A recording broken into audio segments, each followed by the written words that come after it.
Dulu gue adalah orang yang sibuk mencari apa sih yang penting dalam hidup. Sampai akhirnya gue coba-coba bertani di rooftop rumah tante gue. Awalnya cuman eksperimen, tapi ternyata di sini gue belajar tentang kesederhanaan, kejujuran, dan potensi besar urban farming. Tapi bukan berarti semuanya mudah. Ada banyak tantangan, dari teknis seperti air hujan yang meluap, sampai tantangan mental. Gimana caranya ngajak generasi muda untuk melihat bertani sebagai sesuatu yang keren. Jujur, saat dapat undangan jadi pembicara Urban Farming Festival 2024, gue sempat ragu, apa gue udah cukup siap untuk berbagi pengalaman ini? Tapi gue sadar, ini bukan tentang kesempurnaan. Ini tentang berbagi perjalanan, dan siapa tahu bisa menginspirasi orang lain. Di vlog ini, gue akan ajak kalian ikut perjalanan gue ke festival ini. Berbagi cerita tentang urban farming, dan mungkin kalian akan melihat bahwa bertani bukan cuma soal tanaman. Bertani adalah soal tumbuh bersama. Halo, saya Angga Dian. Saya adalah petani urban. Saya baru belajar setelah melakukan kesalahan. Dan selamat datang di vlog Doing by Learning.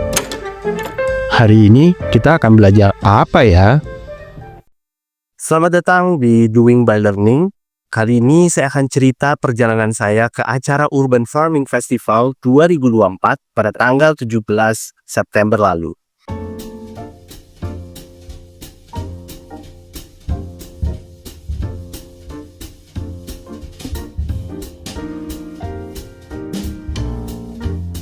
Mengingat perjalanan saya sebagai petani urban itu tak terasa sudah jalan 4 tahun. Dan bisa dibilang ya, seluruhnya itu tuh bukan dalam rencana awal. Ini semua tuh menjadi petani urban karena ada satu virus namanya COVID yang dimana mengubah seluruhnya. Salah satunya adalah kebanyakan waktunya saya yang kosong itu waktu di COVID, saya bingung lakuin apa. Alhasil saya mencoba eksperimen, yaitu menjadi petani urban. Salah satu sistem yang saya cobain adalah hidroponik. Saya tuh orangnya emang senang banget nyobain hal-hal sesuatu gitu. Kalau ini gimana ya, ini kalau kayak gitu gimana ya gitu. Dan ternyata bertani melalui sistem hidroponik itu tuh cukup menarik. Kenapa? Karena salah satunya bisa diukur gitu. Dan selain itu saya nggak perlu berkotor-kotor ria gitu. Dan juga satu sisi saya juga nggak punya tanah yang luas, saya nggak punya lahan malah, dan yang mana dari situ bersyukurnya tante saya ngasih izin untuk bisa bertani di atas atap rumahnya gitu. Jadi dari situlah saya mencoba pertama kali menjadi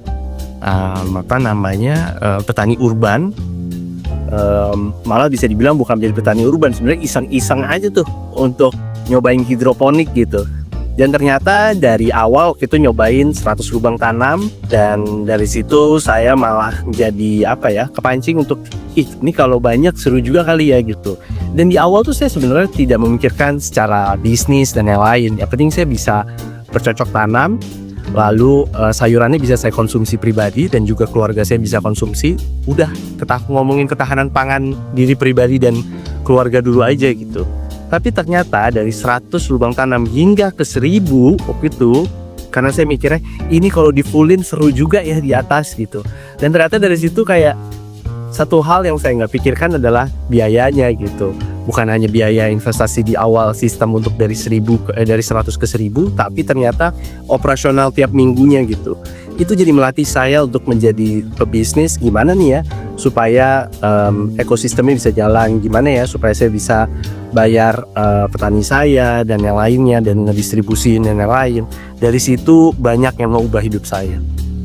Dan satu hal yang setelah saya jalanin selama 4 tahun ini adalah menjadi petani urban tuh bukan cuma ngomongin hasil gitu, atau memproduksi, menjual dan hasil, tapi ada banyak yang mengubah hidup saya, terutama dari sisi mindset, karena lebih menghargai prosesnya gitu. Dulu bisa dibilang saya cukup menjadi orang kadang suka curang dan yang lain, tapi menjadi petani urban mengubah semuanya itu untuk menyadarkan saya supaya nggak bisa curang gitu. Karena bayangin, dari apa yang kita tanam dari benih hingga jadi produk akhirnya itu sayur yang bisa dipanen. Kalau ternyata sayurnya itu pahit, saya nggak bisa ubah rasanya, saya nggak bisa cat, saya nggak bisa ubah rasanya dan yang lain. Jadi seluruh prosesnya itu harus dilalui gitu, dengan penuh kesabaran, ketekunan, dan itu yang jadinya nggak ubah saya gitu, bahwa emang nggak bisa seluruhnya harus jujur dan yang lain. Perjalanan saya menjadi petani urban membawa saya ke acara Urban Farming Festival. Salah satu yang saya sering sekali ceritakan di media sosial, terutama Instagram, adalah bagaimana menjadi petani urban dan apa saja yang mengubah hidup saya setelah menjadi petani urban. Nah, 2 poin itu yang menjadi topik utama mengapa saya diundang ke acara Urban Farming Festival sebagai pembicara.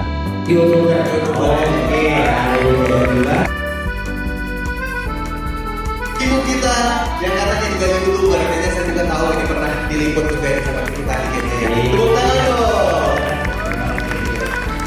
Dan berikutnya ada Ibu Insinyur Dian Medianti MSI, perwakilan dari PT Hidrova, ahli budidaya.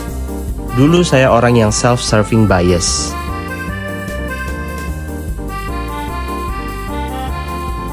Petani mengajarkan saya kejujuran. Dulu saya berpikir bahwa kesuksesan adalah hasil usaha pribadi, sementara kegagalan adalah kesalahan orang lain. Namun menjadi petani urban mengubah cara pandang saya. Hidroponik mengajarkan satu hal yang sederhana namun mendalam. Kejujuran. Hasil panen tidak bisa dimanipulasi. Hanya usaha jujur dan konsisten yang memberikan buah terbaik.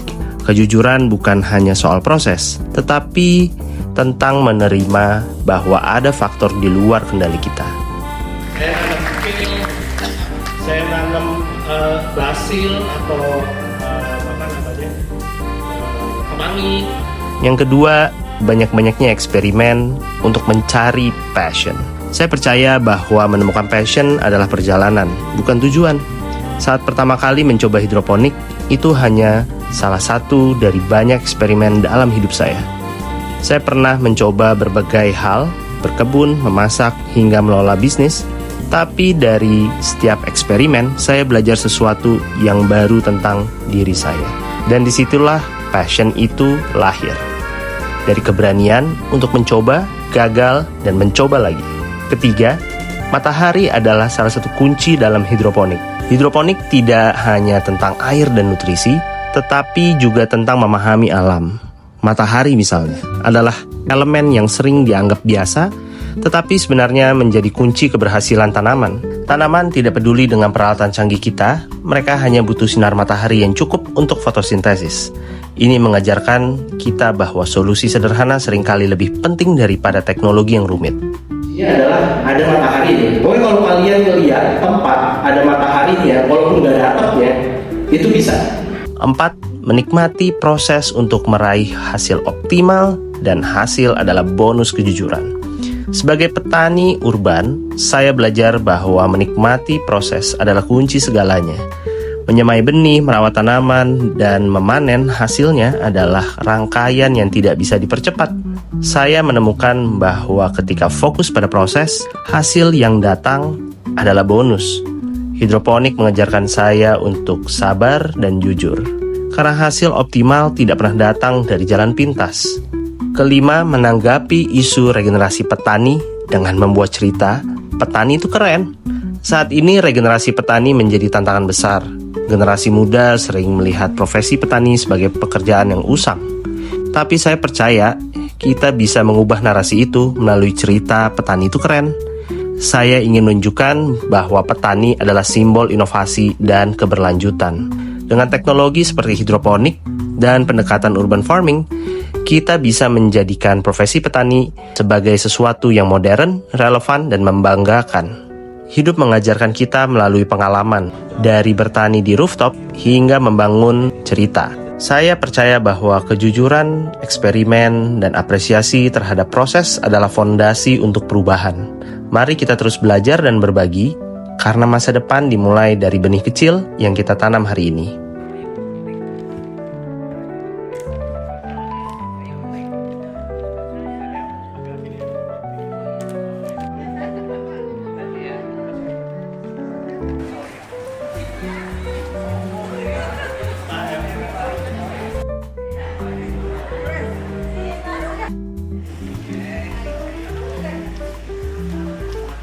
Itu dia kurang lebih keseruan dari acara Urban Farming Festival.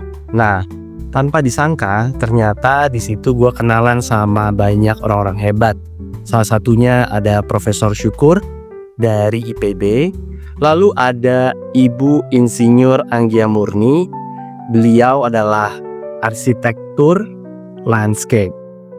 Selain itu beliau juga lagi terlibat proyek IKN. Jadi dia cerita tentang pengalamannya dia gimana caranya ngebangun landscape di IKN. Seru banget deh. Dan juga ada Ibu Nana, plant protectionist dari Hydro Farm. Dan salah satunya lagi kenalan sama pemilik Hydro Farm, Bapak Wirawan Hartawan. Nah di situ tuh jadi kebuka banget tentang bisnis hidroponik atau petani urban ini bisa dibawa kemana gitu. Dan dari situ gue sangat bersyukur kenalan sama orang-orang hebat dan bisa belajar banyak dari mereka walaupun berjumpa cukup sebentar ya. Tapi kan lebih dari itu bisa menjalin silaturahmi. Lanjutannya ada di video bersama Bu Nanak.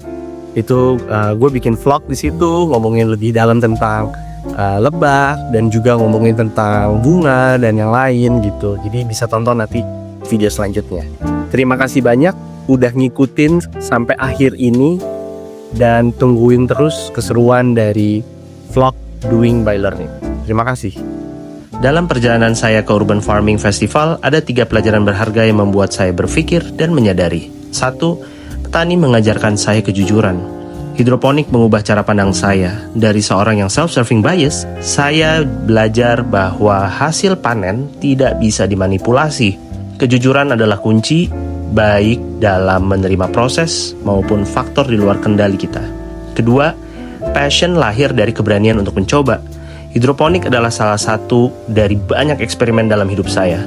Saya percaya menemukan passion bukan tentang mencari hal yang sempurna, melainkan tentang mencoba, gagal, dan menemukan pelajaran baru dari setiap langkah. 3. Matahari adalah elemen sederhana yang penuh makna. Dalam hidroponik, sinar matahari menjadi kunci keberhasilan. Hal ini mengajarkan bahwa solusi sederhana seringkali lebih penting daripada teknologi yang canggih. Terima kasih untuk pelajaran hari ini. Besok belajar apa lagi ya?